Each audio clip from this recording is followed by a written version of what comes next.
সংস্কারের বিষয়ে বিভিন্ন মাধ্যমে বিএনপির নামে কৌশলে মিথ্যাচার করা হচ্ছে বলে অভিযোগ করেছেন দলটির মহাসচিব মির্জা ফখরুল ইসলাম আলমগীর।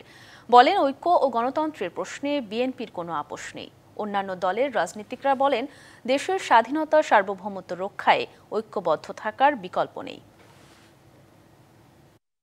যে আমাদের বাবাদের কেন গুম করা হয়েছিল, এটা দল করা তো কোনো অপরাধ না। এই আর্তনাদ বাবা হারামের। আওয়ামী শাসনামলে গুম করা হয় তার বাবাকে। এরপর থেকেই এক যুগ ধরে প্রতিদিন অপেক্ষার প্রহর গুনছে পরিবারটি।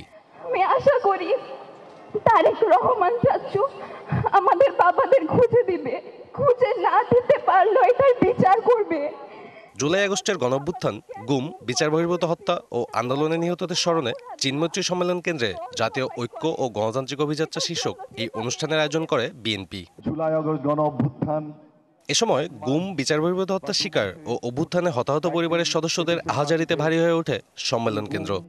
করে হত্যা করেছে, এর বিচার চাই আমি। 1 বছর হয়ে গেছে। আমি তো লড়বো এবং বাংলাদেশে নেক্সট আর কোনোদিন আওয়ামী ফ্যাসিজম কায়েম হতে দিব না।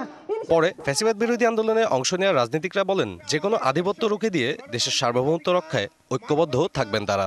দেশের সার্বভৌমত্বের প্রশ্নে সকল রাজনৈতিক দলগুলোকে কোনো আপোষ করা যাবে না।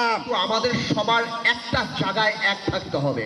আওয়ামী লীগ যাতে আর রাজনীতিতে না আসতে পারে।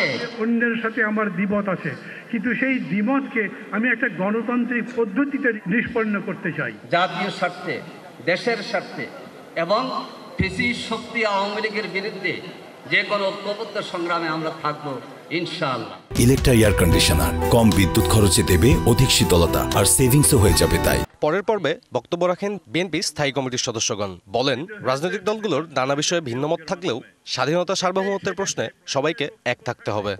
আগামী দিনে আমাদের যে গণতান্ত্রিক অগ্রযাত্রা, সেই অগ্রযাত্রাতে আমরা দ্বিমত পোষণ করব, ভিন্নমত পোষণ করব, বহুমত পোষণ করব, কিন্তু আমরা স্বাধীনতার সার্বভৌমত্বের জন্য একই রাস্তায় এগিয়ে যাব। বিএনপিকে সামনে রেখে অনেককে কথাবার্তা বলা হচ্ছে। বিএনপিকে প্রতিপক্ষ ভেবে জাতির ভিতরে কোন রকম অনৈক্য সৃষ্টি করা যাবে না।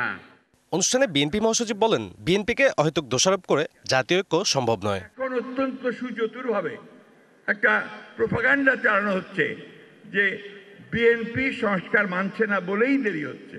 অনুরোধ করব যে দয়া করে তারা এই বিষয়গুলো একটু ভালো করে দেখেন। যেহেতু বিএনপি বড় দল, সুতরাং বিএনপিকেই শুধুমাত্র দোষারোপ করে কথাবার্তা বলাটা বোধহয় ঐক্যের জন্য সহায়ক শক্তি হবে না।